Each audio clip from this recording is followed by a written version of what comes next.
Senhores, bem-vindo então a mais um vídeo, acho que é MTA aula 3, acho que é a última aula do módulo 1 do MTA. Vocês estão vendo que é uma certificação bem tranquila, não tem nada muito avançado, estou falando isso toda aula, porque galera, é uma certificação possível de tirar, ela custa só entre aspas, $77. Galera, antes da gente ir pro treinamento em si, de novo, mais um jabá do meu treinamento risco zero. Se você conhece alguém ou se você mesmo quer fazer aí o CCNA, né, o novo CCNA V3, que foi atualizado recentemente aí pelo Cisco, eu tenho um treinamento já desse novo CCNA, dividido em CND1 e CND2, e que eu chamo de risco zero. Então, você vai lá, se você comprar esse treinamento, vou deixar aqui embaixo na descrição do vídeo o link para você adquirir esse treinamento.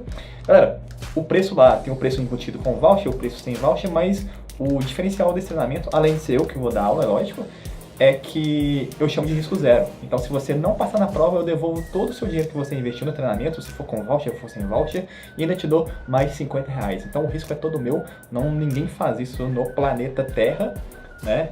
Eu tô olhando pra cá, na verdade eu devia ter olhado pra cá. Então ninguém faz isso no planeta Terra, só eu que faço, o risco é todo meu. Lá, galera, nesse link aí, tem lá tudo explicando direitinho, tem depoimento de ex-alunos, se não me engano faltam 30 horas ou alguma coisa assim. Acho que encerra amanhã, meia-noite, a venda desse troço. Hoje quando você tá vendo esse vídeo, é quarta-feira. Dia 19, se não me engano, encerra dia 20, 23h59, né? Então você tem até amanhã para adquirir esse treinamento. São 35 vagas, se não me engano, restam mais 9 vagas, eu acho. 9 ou 10 vagas. Enfim, tem poucas vagas. E quando completar 35, no total, galera, não são os dois cursos, eu encerro antes. Então corre lá, se você conhece alguém que está querendo fazer também, avisa para esse cara. E o treinamento tá lá, galera. Vamos agora à aula número 3 do MTA, o final do módulo 1. Senhores, então aqui a aula 3, a última aula do módulo 1 aqui do Microsoft MTA Associate 98366 Network Fundamentals. Então, galera, começando aqui com máscara de rede, o Subnet Mask. Como que o seu equipamento sabe que o pacote que ele vai enviar, o dispositivo está na mesma rede que ele ou está fora da rede que ele pertence e ele precisa enviar isso para o default gateway, para o roteador de borda? Como é que ele sabe que o cara que ele quer comunicar é amiguinho ali da rede que ele tá ou tá numa rede externa? Galera, para ele fazer isso ele precisa de olhar a máscara de subrede. A máscara fala a porção que é a rede e a porção que é de host. Então, nessa máscara aqui, por exemplo, a gente tem o IP 192.168.1.1. Esse é o IP do dispositivo que eu tô, por exemplo. Qual é a parte desse endereço que representa a rede e qual é a parte desse endereço que representa o host? Então a gente pegar aqui na máscara, a máscara é 255.255.250. Tudo que for 1 na máscara é rede e tudo que for 0 é host. Nesse caso aqui, para o MTA, a gente considera que no 255, tudo que for 255 aqui, vai ser rede. Então, por exemplo, 192, embaixo dele a máscara é 255, esse 192 representa a rede. 168, debaixo dele está 255, representa a rede. 1, debaixo dele está 255, representa a rede. Então, nesse caso, a rede aqui é a rede 192, 168, 1. Então, todo mundo que começar com 192, 168, 1 está na mesma rede. O quarto octeto aqui, o IP é um conjunto de 4 octetos, o quarto octeto aqui nesse caso é 1 e a máscara é 0.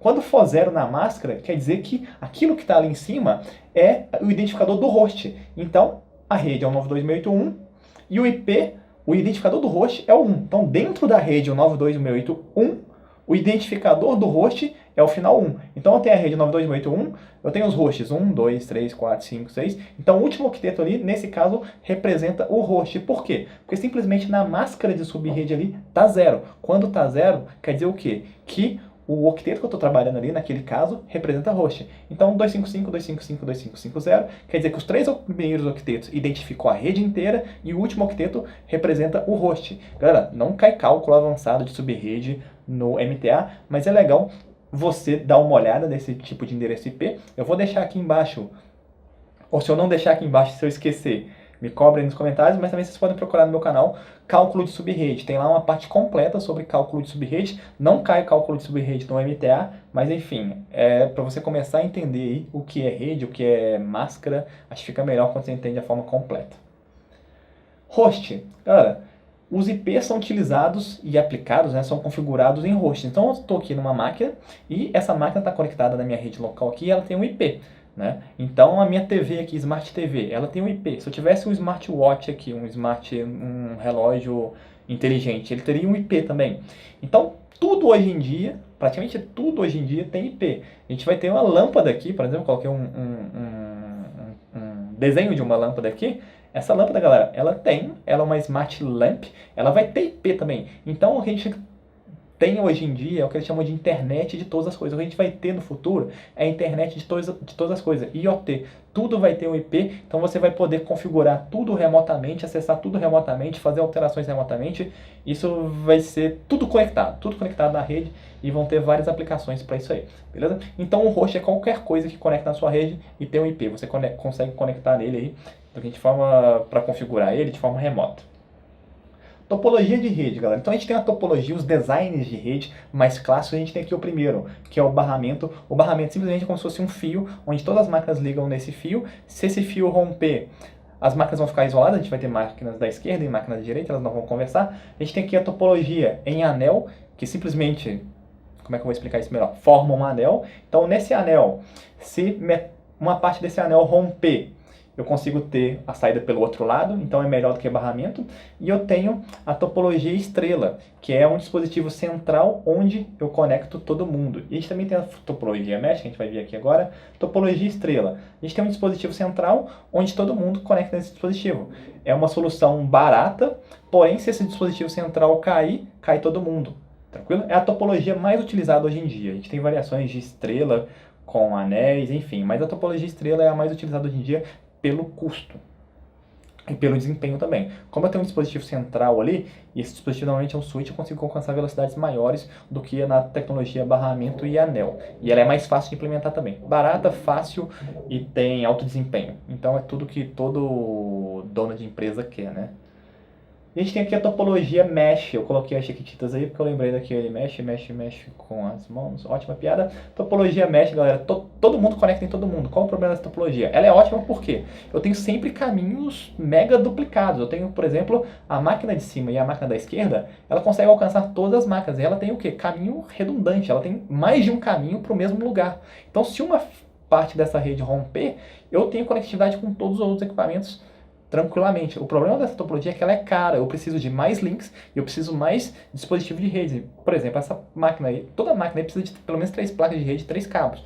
Imagina se eu aumentar para 10 máquinas, vai precisar de mais máquinas ainda. A fórmula para você calcular isso é 2 vezes n menos 1 dividido por 2, onde n é o número de links, se eu não me engano. Então aqui a gente tem 4 máquinas, 2 vezes 4 menos 1, 2 vezes 3, 6 dividido por 2, 3. Eu preciso de 3 links, tá certo. 1, 2, 3.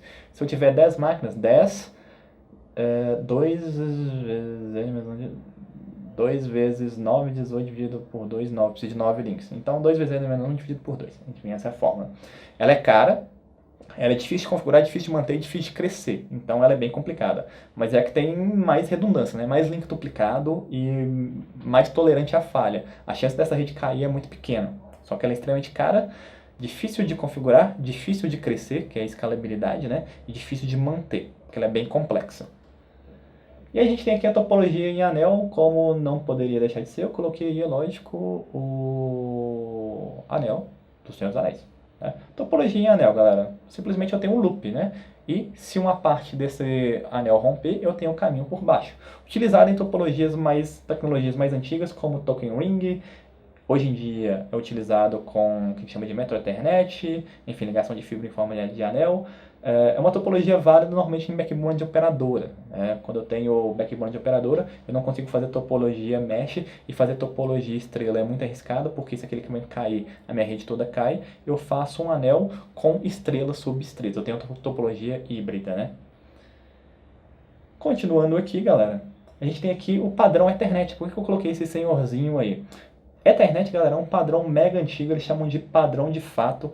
É um padrão do I3E, chamado de 802.3 e 3E. Quer dizer que é um padrão aberto, né? Instituto de Engenheiros Elétricos e Eletrônicos, Eletricistas e Eletrônicos, se não me engano é isso. O padrão, se vê 802.3 quer dizer que é Ethernet, né? Ele foi criado em 80 e pouco, se não me engano, e perdura aí até hoje a gente utiliza a Ethernet.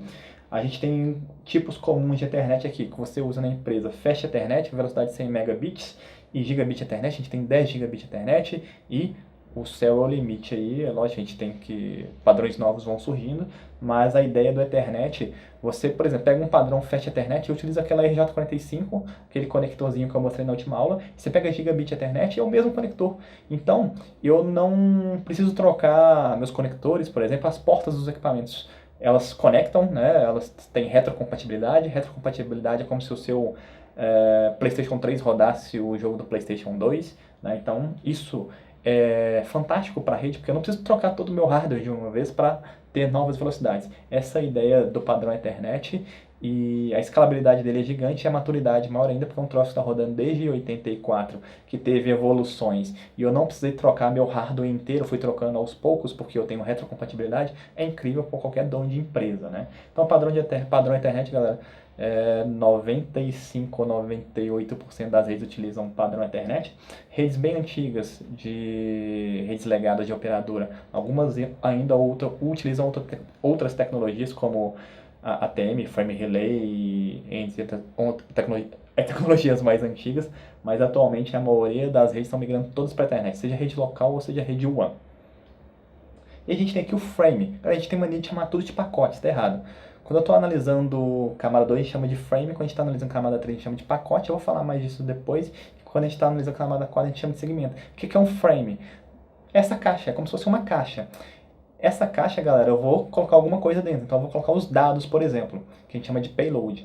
Esse frame, ele tem duas etiquetas, quando eu coloco fora da caixa, né? Eu coloco uma caixa, eu tenho que colocar as etiquetas, e essa etiqueta, a primeira etiqueta a gente chama de preamble, que é esses primeiros 8 bytes, e a última etiqueta, como se fosse o que a gente chama de CRC, é para checagem de erros em frame. O frame é simplesmente uma caixa onde eu coloco dados dentro dele. E essa caixa, o frame está na camada 2 do modelo OSI. Depois a gente vai falar de modelo OSI, mas enfim, vai falar com mais detalhes sobre isso aqui. E aqui a gente tem computação centralizada. Antigamente você tinha um modelo de computação centralizada, a gente tinha que chamar de mainframe. Você não tinha, por exemplo, como instalar o Word na sua máquina, porque sua máquina é simplesmente um terminal burro, que a gente chamava. Um terminal remoto para acessar. Tudo ficava num dispositivo centralizado, que era o mainframe. Então você não tinha, por exemplo, editor de texto na máquina, não tinha calculadora, não tinha navegador, nem nada. Tudo ficava no mainframe. Tranquilo? E você acessava esse mainframe através desses computadorzinhos aqui que estão do lado direito aqui. Simplesmente é um terminal remoto, não tem nenhuma inteligência nele. Ele faz um acesso ao mainframe e eu tenho uma seção que é aberta e eu faço a configuração que eu quiser, tem o aplicativo que eu quiser aqui, que está rodando no mainframe.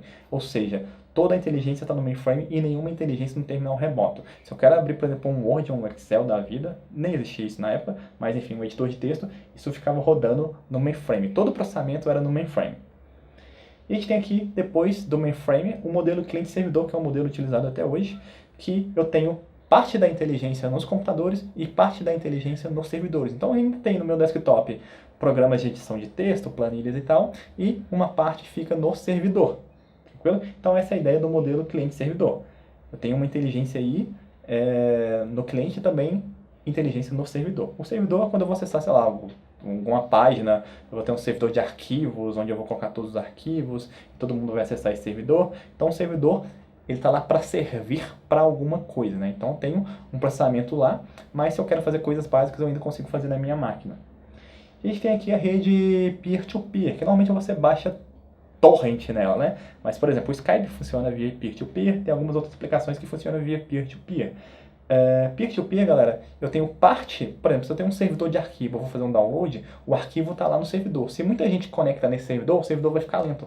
Peer-to-peer, eu posso ser tanto o servidor como o cliente. Então, eu pego, em vez de colocar um arquivo só no servidor que todo mundo vai acessar ele, eu coloco pedaços desse arquivo em todo mundo, e todo mundo ao mesmo tempo faz download e faz upload. Todo mundo ao mesmo tempo é cliente, e ao mesmo tempo é servidor. Com isso eu aumento o desempenho da minha distribuição de arquivos, por exemplo. Quando você vai baixar um jogo lá na PSN, por exemplo, do PlayStation lá, ele tem a opção lá de você baixar via peer-to-peer. Normalmente é mais rápido que fazer do servidor de arquivo, porque tem várias pessoas baixando desse servidor, mas no peer-to-peer, quanto mais pessoas tem, mais rápido fica, porque várias pessoas estão com esse pedaço e todo mundo conecta em todo mundo baixa e recebe ao mesmo tempo de todo mundo. Então é como se tivesse milhares de servidores e milhares de clientes, o que torna a coisa mais rápida no peer-to-peer. No cliente-servidor, eu só tenho um servidor e vários clientes chupando desse servidor. E aqui a gente tem acesso remoto, remote desktop. Eu consigo acessar um desktop da minha casa que está rodando lá, um servidor, por exemplo, que está rodando lá na minha empresa. Eu consigo, através da internet, acessar esse cara para fazer alguma configuração. Essa é a ideia de acesso remoto, né? Eu abro a tela do computador que está lá na minha empresa, da minha máquina. Tudo que eu faço aqui, na verdade, eu estou fazendo no computador que está lá. É um acesso remoto. Galera, se você gostou desse vídeo, assine o canal, compartilhe, espalhe, dê like e tudo mais, galera. Até mais.